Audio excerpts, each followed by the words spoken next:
So hello everyone, কেমন আছো তোমরা সবাই? আশা করি খুব ভালো আছো। আর তোমাদের আশীর্বাদে আমিও মরি নাই, বেঁচে আছি। যতবার ভাবি যে আর ভিডিও বানাবো না, কিন্তু মন চায় না যে আমি ভিডিও করা বন্ধ করে দিই। বারবার একটা কথাই মাথায় আসে, দূর লাইক নেই, কমেন্ট নেই, শেয়ার নেই, কোনো সাবস্ক্রাইব বাড়ে না। তার থেকে ভালো এইসব ভিডিওতে কিচ্ছু হবে না। তো এইসব ভিডিও টোটালি অফ করে ঘরে ঘুমিয়ে পড়ি। কিন্তু ওই যে কি বললাম, মন মানতে চায় না। মন বলছে তুই ভিডিও বানা, আর আমি বলছি উপর থেকে ল্যাদ খেয়ে খেয়ে যে দূর ভিডিও বানাবো না। হয়তো তোমরা অনেক ভিডিওতে আমার দেখেছো যে বারবার বলেছি ভিডিও বানাবো না। দেন তারপর আবার সেই হেংলার মতো আবার ফিরে আসি ভিডিওতে। ভাবছি এত ফোন টোন সবকিছুই তো রয়েছে, কিন্তু ভিডিও বানানোর কোনো নাম নেই গাইস।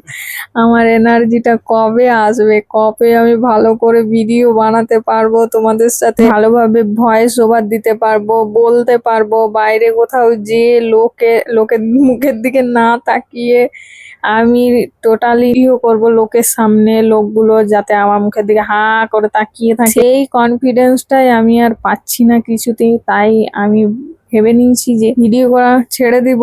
হয় ফুল কনফিডেন্স নিয়ে আমি ভিডিও বানাবো, না হলে টোটালি পুরোপুরি ভিডিও থেকে আমি সোশ্যাল মিডিয়া থেকে বেরিয়ে যাব।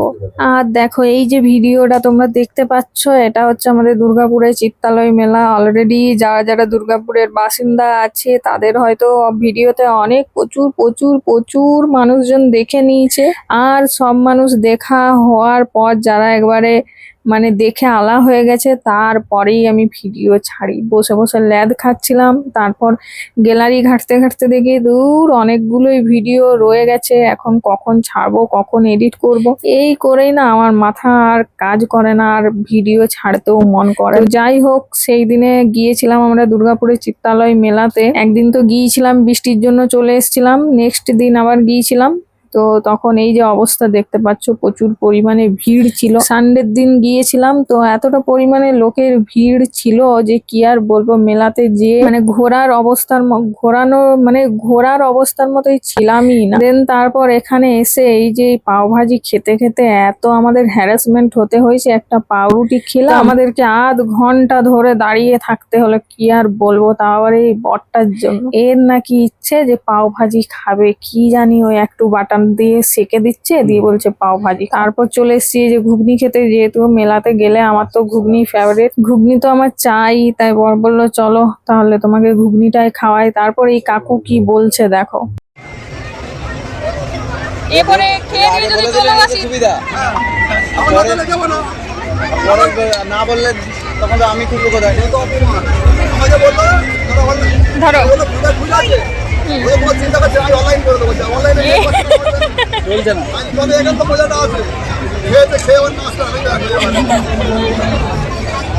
ঝামেলা একটা।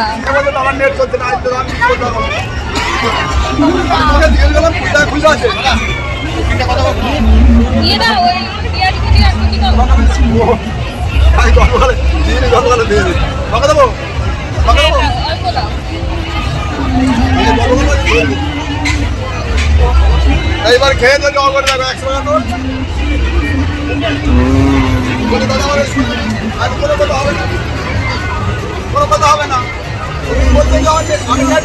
যারা ঘুগনি খেতে আসবে 20 টাকা খুচরো লাগবে।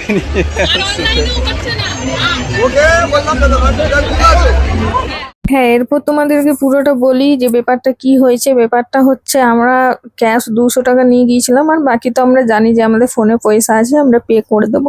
তো তারপর যখন পাও ভাজি খেতে গেলাম, তখন বলছে নাকি এক তো আমাদের অনলাইনেও হচ্ছে না, কারণ এত ভিড়ের জন্য অনলাইনে পে হচ্ছে না। দ্বিতীয়ত 200 টাকা যখন দিচ্ছি তখন বলছে না খুচরো নেই।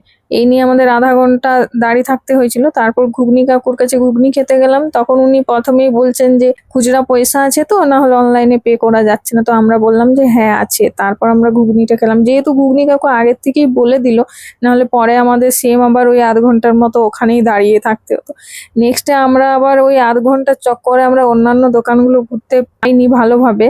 তো তারপর একটা এই ঠাকুরের দোকানে এলাম, দেখলাম সুন্দর একটা মা তারা রয়েছে, আরো নানান ধরনের নানান ডিজাইন ডিজাইনের রয়েছে ঠাকুর। আর এখানে এই যে দেখতে পাচ্ছ রথটা, আমরা তো দেখতে পাইনি এবারে রথযাত্রা, মানে রথ টানতেও পাইনি। তো তারপর দেখো মন্দিরে গেলাম, দেখলাম যে বন্ধ। তো চলো এরপর কি কি হচ্ছে দেখতে থাকো। আমাদের এখন মেলা ঘোরা কমপ্লিট হয়ে গেছে। কেমন লাগলো? একটা মাথারা নিয়েছি, একটা গৌতম বুদ্ধ নিয়েছি, একটা কাঠের চিরুনি নিয়েছি, নিম কাঠের চিরুনি, আর একটা কি নিয়েছি, মঙ্গলসূত্র নিয়েছি, আর একটা আঙুলে পড়ে আছে আংটি। এই যে বাস। এসব জিনিসগুলো না আমার খুবই ভালো লাগে, ওই জন্য নিয়েছি। এই যে একটা হাতে অলরেডি পরে আছি, আর একটা নিয়েছি। আর হ্যাঁ, আর একটা কি বলছিলাম, তোমরা যারা যারা মেলা দেখতে আসবে অন্তত খুচরা পয়সা সঙ্গে করে নিয়ে আসবে। এখানে 50 টাকার জিনিস কি বলে, আমরা একটা জায়গায় দাঁড়ালাম। গুগল বলো। পে, ফোন পে একদম চলবে না। যে আসবে একদম ক্যাশ টাকা নিয়ে আসবে, নাহলে কিন্তু ফেসে যাবে। 50 টাকায় ওই কি বলে পাওভাজি খেয়ে নিয়েছি। 200 টাকার নোট ছিল, আমিও বলিনি, ও বলেনি যে খুচরো দিতে হবে। খেয়ে নেওয়ার পর 200 টাকা দিচ্ছি, বলছে না খুচরো নেই। 50 টাকার জন্য আমি এদিক ওদিক ঘুরিয়ে ঘুরিয়ে বেরিয়েছি। আধ ঘন্টা পুরো দাঁড়িয়েছিলাম। আধ তারপর ঘন্টা ধরে এদিক ওদিক করে ইন্টারনেট আমি কোথাও পেলাম না। লাস্টে একটা মানে দিদিভাই, হ্যাঁ, লাস্টে একজন দিদিভাই ওখানে পাওভাজি খেতে এসেছিল। তো ওকে আমি বললাম যে দিদিভাই খুচরা আছে, আমরা আধ ঘন্টার থেকে দাঁড়িয়ে আছি। বলছে হ্যাঁ আছে। যে ওর কাছ থেকে নিয়ে পয়সা দিয়ে তারপর আবার আস। আর এই যে তারামাগুলো নিয়েছি, এগুলোরও কিন্তু পয়সা পে করিনি, ফোন নাম্বার নিয়েছি ওই যে দোকানের কাকুটাই। তো আমরা বললাম যে বাইরে যাই, যে আমরা পে করে দেবো।